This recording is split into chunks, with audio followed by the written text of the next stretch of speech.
Companion of the cave, गार के साथी या सेवन स्लीपर्स ऑफ एफेसस। तकरीबन सन 2050 यानी तीसरी सदी की क्रिश्चियन लेजेंड स्टोरी है। इस स्टोरी का ओरिजिनल टेक्स्ट मौजूद नहीं है। इस स्टोरी का सबसे पुराना रेफरेंस सीरिया के बिशप जेकब ऑफ सिरूक, जो सन 450 से लेकर 521 तक हयात थे, की राइटिंग्स में मिलता है। सन 250 वो टाइम था जब रोमन्स की हुकूमत थी और क्रिश्चियनिटी तेजी से फैल रही थी, और रोमन्स क्रिश्चियंस के खिलाफ खड़े थे और उनको कत्ल कर रहे थे। लेजेंड्स के मुताबिक डिसियस बादशाह, जिसकी बादशाही सन 249 से 251 तक कायम रही, जब एफेसस शहर में आया तो उसने हुक्म दिया कि सारा शहर ग्रीक बुतों के सामने कुर्बानी करे।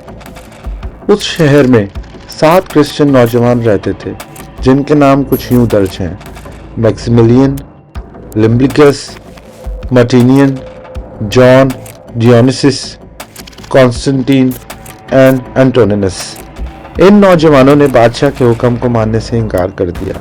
ना सिर्फ उन्होंने इनकार किया, बल्कि एफेसस शहर से बाहर एक पहाड़ की गार में जाकर दुआ करने में मशगूल हो गए। जब बादशाह ने उनका ये रवैया देखा तो पहाड़ की गार को पत्थरों से सील करवा दिया और वो 7 नौजवान गार के अंदर बंद हो गए।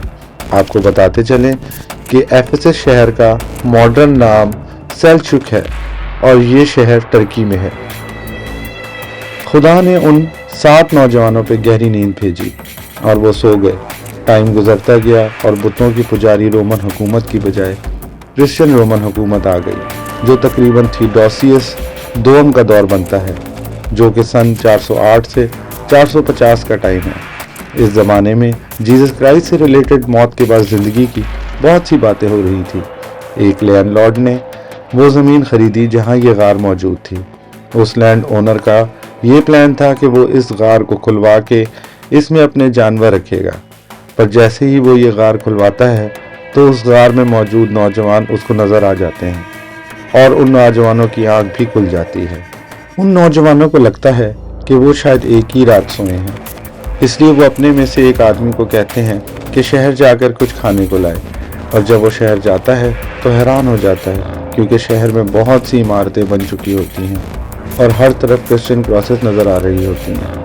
बहरहाल वो सामान खरीदने के लिए जब पैसे देता है तो दुकानदार परेशान हो जाता है, क्योंकि पैसे ज़ाहिर है पुराने बादशाह के टाइम के होते हैं, जिसकी वजह से उस ज़माने के बिशप को उनकी स्टोरी जानने में इंटरेस्ट पैदा होता है और वो नौजवान उस बिशप को अपनी कहानी सुनाते हैं और अब्दी नींद सो जाते हैं, और तब वो बिशप उनको उसी गार में रखवा देता है, जो उनकी अब्दी आरामगाह बन जाती है।